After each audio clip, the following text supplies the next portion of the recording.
¿Se puede conocer la esencia del hombre por experiencia refleja, siendo que este conocimiento solo se tiene de uno mismo? Esta es una pregunta muy interesante porque nos lleva a hacer aclaraciones de alcance fundamental en relación con la antropología. Primero que nada, el hecho de que la experiencia de la interioridad la tenga cada quien de sí mismo, lo único que implica es que la realidad sustancial singular de la que tenemos experiencia en esa esfera es única.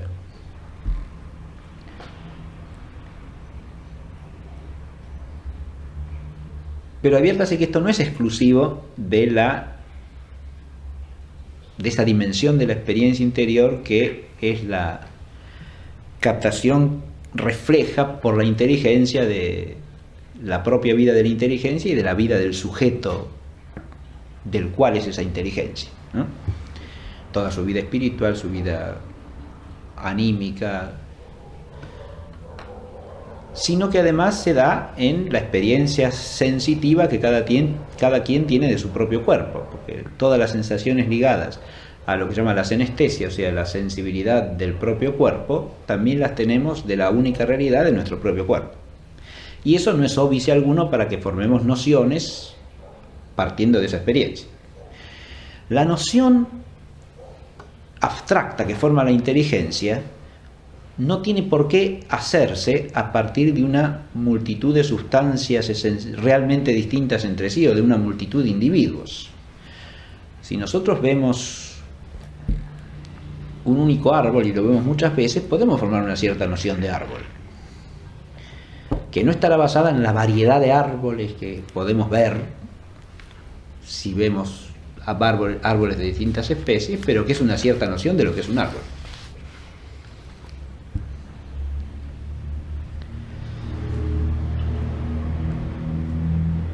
Si nosotros tenemos o formamos una noción de lo que es el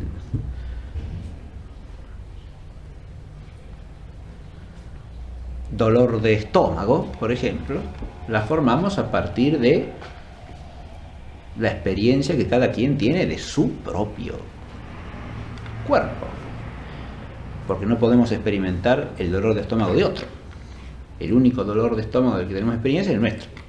Lo que podemos observar en otro, lo que podemos tener cierta experiencia sensible, de ciertos efectos de lo que el otro dice ser su dolor de estómago, pero no podemos experimentar su dolor de estómago. El dolor de estómago lo experimentamos solo nosotros mismos. Las nociones que hacen a la vida del espíritu están exactamente en la misma condición. Nosotros podemos formarlas a partir de nuestra propia experiencia interior y al mismo tiempo contrastarlas con lo que vemos como efectos en el otro de esa misma experiencia que con naturalidad conocemos y sabemos que se da también en el otro. De modo que, si bien nuestra experiencia está en principio acotada a nosotros mismos, en la medida en que convivimos con otros seres humanos, esa experiencia se ve corroborada por la comunicación con los otros. Yo puedo formar una noción de dolor de estómago o de remordimiento de conciencia, y nos estamos viendo en dos planos claramente distintos, uno es el del conocimiento sensitivo, otro del conocimiento intelectual, a partir de mi propia experiencia interior, pero al mismo tiempo esa noción se precisa o se enriquece en cuanto que mi convivencia, mi coexistencia con otros seres humanos me permite advertir que en ellos también se dan los efectos de eso mismo que yo experimento en mí, del dolor de estómago o del remordimiento de conciencia, aunque no pueda estar como sujeto en la interioridad del otro, que desde ese punto de vista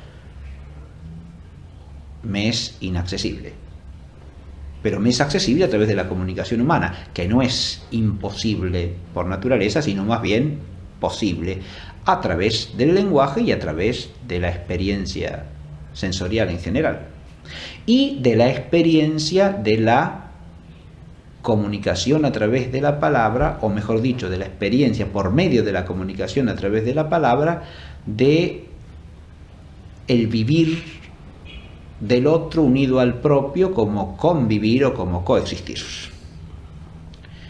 Aquí ya entramos en un terreno que es interesantísimo y complejísimo, y es el de ver cómo la experiencia de uno y la experiencia del otro se relacionan entre sí, se complican entre sí y constituyen un nuevo ámbito de experiencia. Porque pensar en la experiencia de cada quien como algo absolutamente aislado es tan poco realista como pretender que yo pueda tener acceso a la subjetividad del otro como si fuese mi subjetividad. Es claro, por un lado, que yo no tengo acceso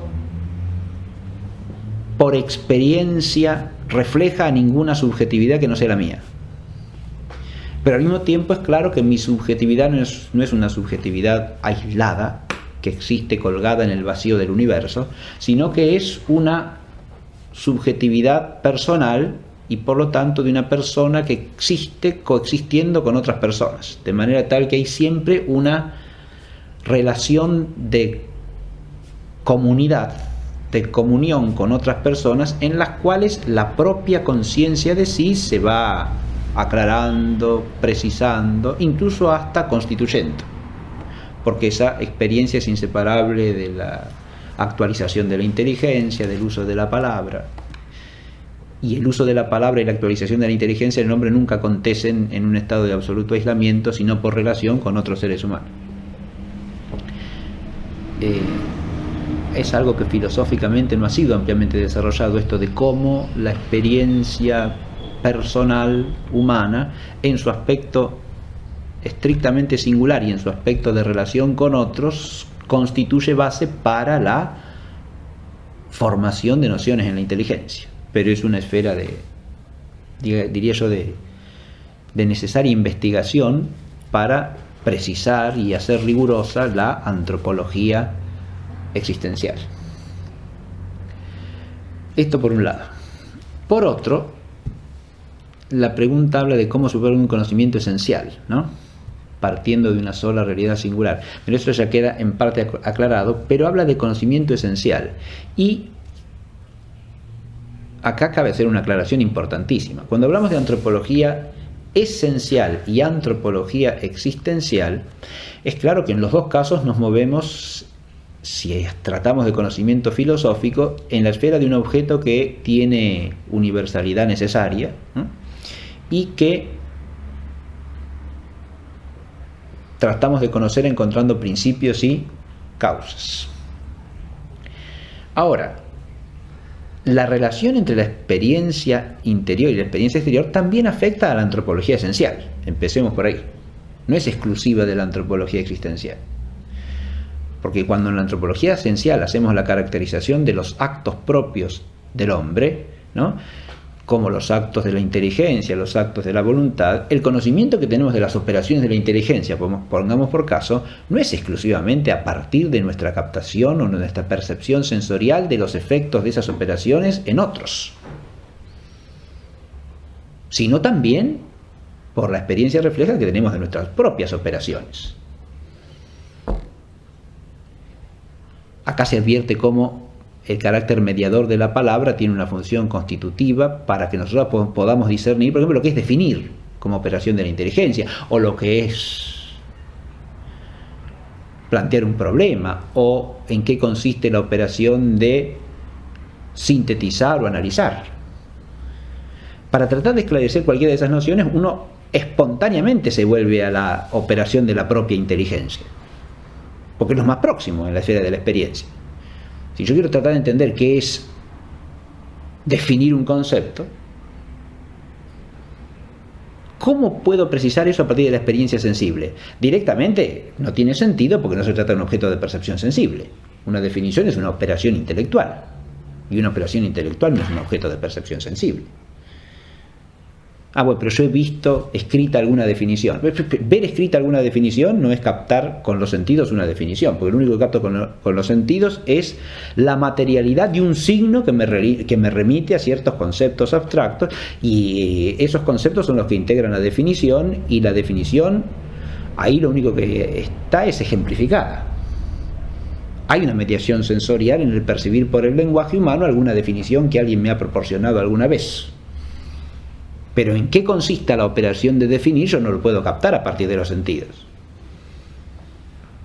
No es un conocimiento que me venga de percibir algo con los sentidos. Como conocimiento de la inteligencia humana está mediado directa o indirectamente por algo sensible. Se concede perfectamente, pero eso no quiere decir que yo abstraiga a partir de una imagen sensible allí.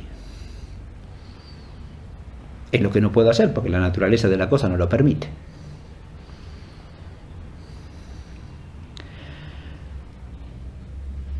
Y estoy hablando de la antropología esencial, no de la existencial. Acá hay que tener en cuenta que el concepto de experiencia, conservando el principio de que la abstracción intelectual presupone la experiencia, no hay que reducirlo a la experiencia perceptual, como tiende a hacer Aristóteles. La experiencia perceptual o sensible es parte de la experiencia humana, pero además de tener experiencia sensible, tiene experiencia de lo que podemos llamar la interioridad, y esa es una experiencia propiamente espiritual. Es la experiencia que tiene el hombre a través de la espontánea reflexividad de la inteligencia, de la actividad de la inteligencia, de la actividad de la voluntad, de la emotividad espiritual y de todo lo que va ligado a eso en la subjetividad. Y ahí vemos también cómo eso se une a lo que es sensitivo. Se une espontáneamente también, porque las repercusiones sensibles de la afectividad espiritual se perciben sensitivamente junto con la actividad de la inteligencia refleja que percibe la misma emoción espiritual. Pero son dos cosas distintas, que en el hombre están unidas. Uno puede analizar todo lo que se quiera, pero hay una unidad allí. Una unidad que no es absoluta homogeneidad, es una unidad compleja, porque implica lo uno y lo otro, lo espiritual y lo corporal, el conocimiento intelectual o racional y el conocimiento sensorial. Insisto en señalar que esto afecta no meramente a la antropología existencial o exclusivamente a ella, sino también a la antropología esencial. Por otro lado, la antropología existencial, al ocuparse de lo que podríamos llamar lo vivencial de la condición humana, si bien nos permite profundizar en la captación de lo que el hombre es esencialmente, y de ahí el nombre de antropología existencial, no debe entenderse como la captación sin más de lo que el hombre es, sino de más bien de aspectos propios del existir como hombre, ese ser que el hombre es. Si nosotros en la antropología esencial nos preguntamos primariamente ¿qué es el hombre?, ¿no? En la antropología existencial no damos otra respuesta a eso. No es que vamos a dar otra definición del hombre en la antropología existencial. En la antropología existencial lo que reflejamos es cómo el hombre, que es eso, que entendemos esencialmente, cómo el hombre experimenta el vivir según esa esencia. Lo que hacemos acá es enriquecer nuestro conocimiento de la naturaleza humana.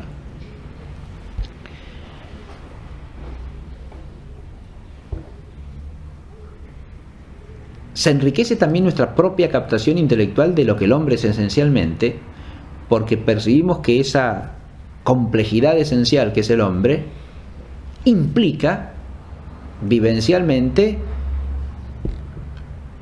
dificultades, por ejemplo, que nos hacen notar la misma complejidad y no nos dejan caer en una especie de conceptualismo que suprimiese la complejidad de la realidad humana. Pongo un ejemplo muy sencillo de esto que estoy tratando de decir, porque lo he dicho de una manera quizá excesivamente abstracta. Nosotros en la antropología esencial entendemos correctamente que el hombre es una unidad sustancial espiritual corpórea. O sea que espíritu y cuerpo no son dos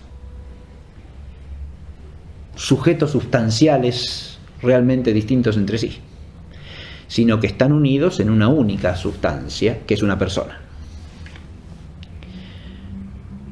Ahora, ¿eso quiere decir que la realidad esencial de lo espiritual y de lo corpóreo son una sola cosa? No.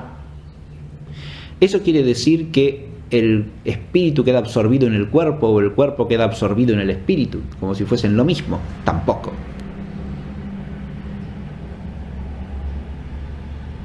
Porque lo espiritual y lo corpóreo, al ser esencialmente distintos, son irreductibles lo uno al otro.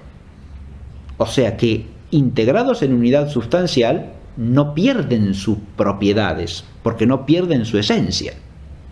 De modo que la unidad sustancial del hombre es una unidad compleja.